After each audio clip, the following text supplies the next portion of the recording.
Maayong adlaw mga pinalangga kung kadasig. Niya napod kita ni nga atong tulumanon pagkaon sa kalag. Di ng kasulatan nagingon sa Mateo Kapitulo 4, versikulo 4. Si Jesus mitubag ang tao dili mabuhi sa pahan lamang, kundili sa matagpulong nga isulti sa Dios. Nining adlaw mga pinalanggang kadasig, nining adlawng Biyernes, Pitsa 9 sa bulan sa Enero 2025. Karon paghihibuo na to ang vlog number 28. Sa pagpadayo na to mga pinalanggang pagdasig, magampo una kita alang sa panalangin sa atong Ginoong Dios.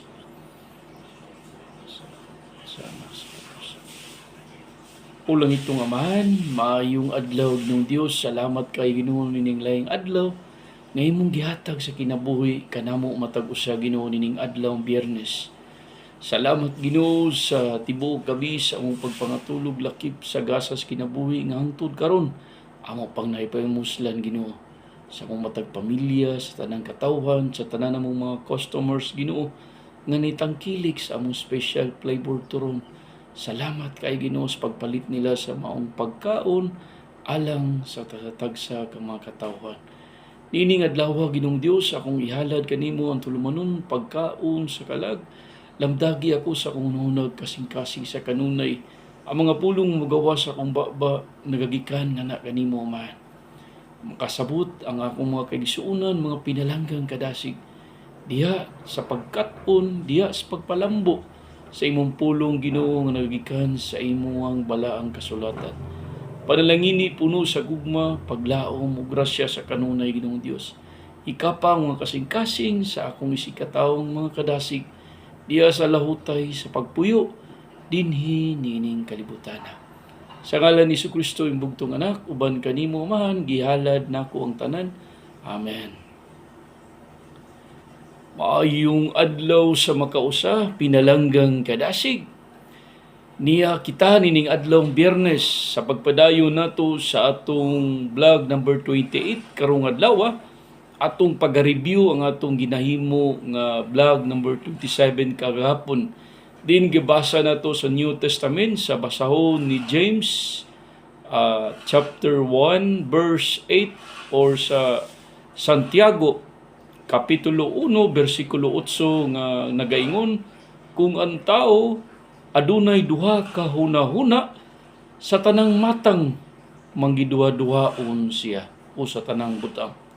Karon mga pinalanggang kadasig nining adlong Biyernes, pagabasahon na to kining punto por punto pulong sa Dios sa basahon sa New Testament or bag-ong tugon ang basahon sa taga-Roma 3 versikulo 23 nga nagaingon, kay ang tanan na nagpakasala ug nawad-ag himaya sa Dios.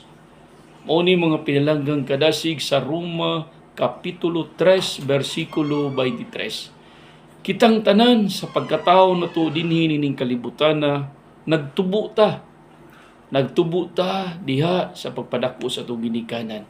Laktod nga pagkaistorya, laylahi tag mga gidak-an nga mga pagtulunan o pagpalambo sa atong pagkatao. Gumikan sa mga experiences tanan, diha na-adapt na to ang kaalam o panghuna-huna. Tanang nga klase nga mga kinaiya na himamat na to diha sa atong panrabaho, diha sa pagtubo na to, sa pag-eskwela, hangtod na nahimpong ta, hangtod ni sulod ta og relasyon sa kanang obligasyon sa kaminyoon. Diha nanggawas na ang pagkasala. Mao ning gibasa nato karon mga pinalanggang kadasig nining Roma 3:23. Ang tanan nagpakasala nawad-ag himaya sa Dios. Mao na kitang mga tawo kung mawad-an ganita himaya sa Dios kay gumikan sa bunga sa kasalanan. Mao na kung matingala ta ang atong kinabuhi latagaw walay direksyon. Gubot kaayo, labad, away, sige, kunay mga problema dili makahandol. Gumikan kay walay guidance sa Holy Spirit. Diha mosulod ang giya sa Espiritu Santo mga pinalanggang kadasig. Muning kinanglan limpyuho na to ang atong pagkatao. Mabito ning atong tulumanon pagkaon sa kalag, kining content na to, mga pulong sa Dios. Mga pulong sa Dios nga makahatag ka natong pahimangno.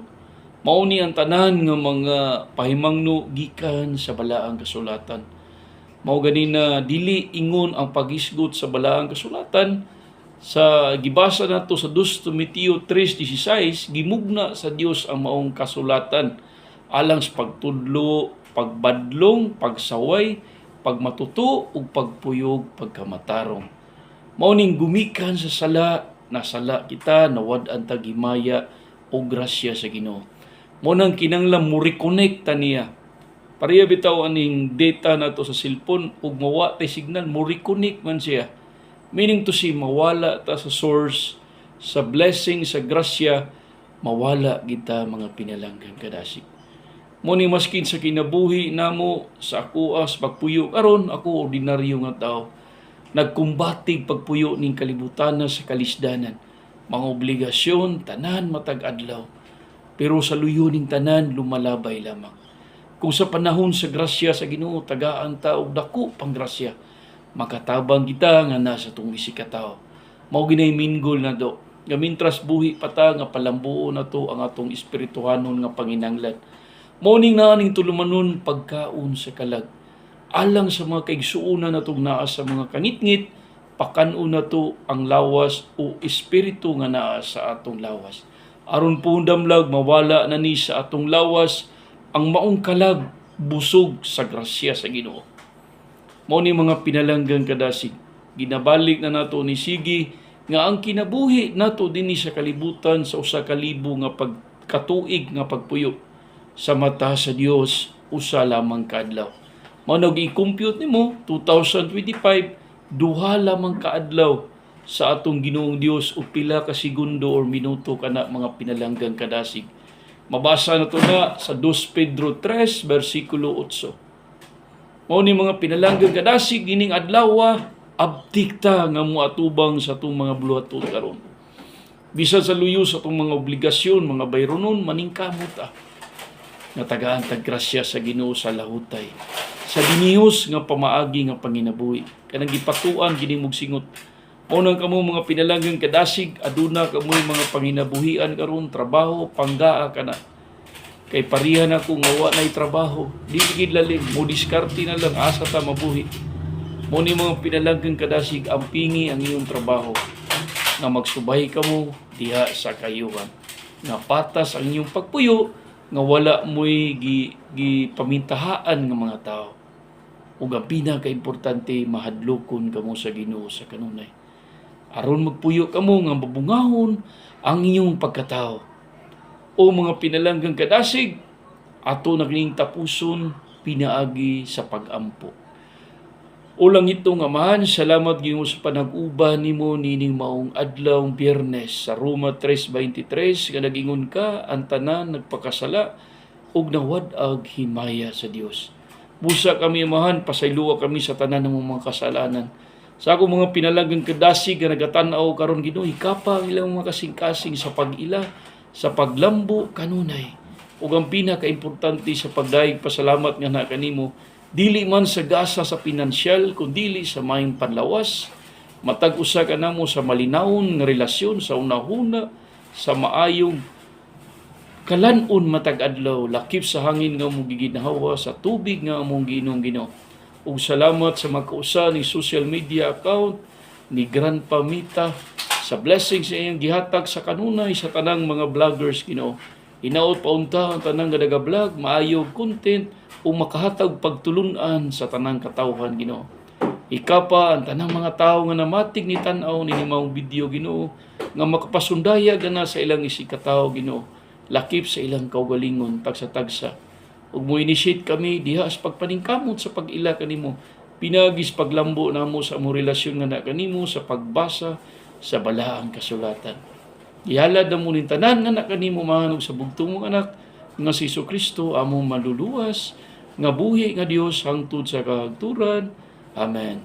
Glory be to the Father, to the Son, and to the Holy Spirit, as it was in the beginning, is now, and ever shall be, world without end. Amen. O kita moingon mga pinalanggang kadasig, Pagadaygo nato ang Ginoo hangtod sa kahangturan.